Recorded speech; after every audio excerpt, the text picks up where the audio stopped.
Everyday blessings, berkat setiap hari. The matter above, perkara di atas.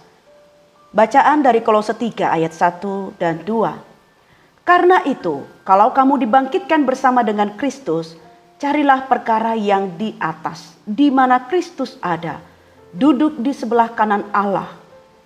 Pikirkanlah perkara yang di atas, bukan yang di bumi. Apa yang manusia cari dalam hidup ini? Tentu banyak orang menjawab pasti uang, kuasa, dan jabatan. Mereka pikir dengan memiliki ketiga hal itu, mereka akan mencapai suatu kepuasan dan semua masalah mereka akan terselesaikan. Karena salah pengertian inilah, maka banyak orang telah membuat uang, kuasa, dan jabatan ini menjadi fokus utama dalam hidup. Mereka akan mencoba segala cara dalam kapasitas mereka, benar ataupun salah, untuk mencapainya.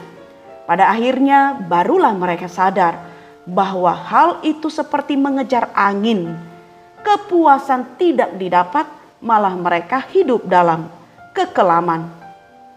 Nas hari ini mengajarkan pada kita untuk mencari perkara yang di atas. Pada waktu kita mencari perkara-perkara yang di atas, kita akan mengerti bahwa segala kuasa, otoritas, dan kekuatan sudah diberikan kepada Yesus. Dia hendak membagikan kebesaran ini kepada kita, tubuhnya, supaya kita dapat memuridkan dan memengaruhi dunia sesuai dengan keinginannya. Apa yang dimaksud dengan perkara-perkara di atas? Paulus memberikan keterangan untuk perkara-perkara yang di atas. Keterangan di mana Kristus ada, duduk di sebelah kanan Allah, menunjukkan bahwa Paulus tidak hanya memikirkan surga, dia memikirkan kekuasaan Kristus yang duduk di sebelah kanan Allah. Ini merujuk pada kemenangan Kristus atas segala kuasa dan kekuatan. Mengapa kita harus mencari perkara yang di atas? Apa yang kita lakukan ditentukan oleh siapa kita. Status menentukan perilaku. Kita meletakkan pikiran dan hati kita pada perkara-perkara yang di atas karena kita tahu siapa kita di dalam Kristus. Kita mati dan dibangkitkan bersama Kristus. Pada waktu kita dapat mengarahkan hati dan pikiran pada perkara yang di atas, maka kita akan dapat menata ulang semua aspek kehidupan kita untuk menjadi selaras dengan rencana dan keinginannya. Kita akan mengerti bahwa kita telah dibayar dengan harga yang sangat mahal, yaitu darah anak domba Allah, dan hidup yang saat ini kita miliki bukanlah milik kita lagi.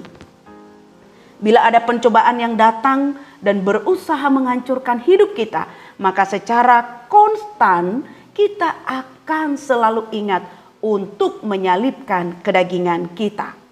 Inilah waktunya kita meminta Tuhan untuk menyalakan kembali api kita. Bisa jadi kondisi kita semuanya baik, tetapi kita sudah kehilangan fokus dan kasih mula-mula bagi Dia. Karena itu, minta Tuhan untuk menjamah kita, supaya dalam kondisi apapun kita dapat memuliakan namanya. Mencari perkara rohani berarti harus memiliki rasa haus dan lapar akan firman Tuhan setiap hari. Memiliki kerinduan untuk bersekutu dengan Tuhan lebih lagi. Karena itu Rasul Paulus menasihati jemaat di Kolose agar mereka selalu waspada dan menyadari betapa perkara-perkara rohani itu jauh lebih berharga daripada hal-hal duniawi yang hanya bersifat sementara dan fana ini. Misi, mencari perkara-perkara di atas, perkara yang rohani dan yang kekal. Kita berdoa. Ya Tuhan, tolong kami untuk selalu rindu mencari perkara rohani dan perkara-perkara di atas.